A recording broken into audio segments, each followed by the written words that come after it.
Welcome to the Banker Lamp. Please enjoy the video. You're starting with damp, detangled hair because the cream distributes best that way. Once sectioned into 4, scoop 1 to 2 quarter-size amounts depending on your length and density. Rub between palms to warm it. Apply from mid-shaft to ends first, then work toward roots. This prevents heaviness at the scalp. Make sure to smooth product through each section using folding and scrunching motions so curls form naturally. If you need more hold, add a little at a time rather than all at once. Once the cream is distributed, choose a styling method that suits your curl pattern. Rake through with fingers for defined clumps or scrunch to encourage bounce. Make sure to add a tiny extra dab to frizz-prone zones like the crown and edges. Less is more. If you diffuse, use low heat and a soft airflow while cupping curls.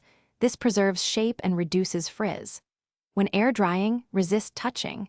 Disturbing curls while they set causes frizz and uneven definition, so be patient until you finish by gently scrunching out any cast to reveal softness and volume. Flip and fluff at the roots if you want lift.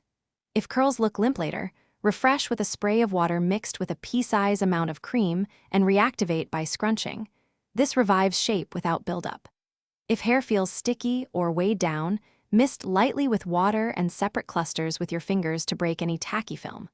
Make sure to avoid piling product. Redistribute rather than adding more. Thanks for watching. If this was helpful, leave a like and consider subscribing. See you next time.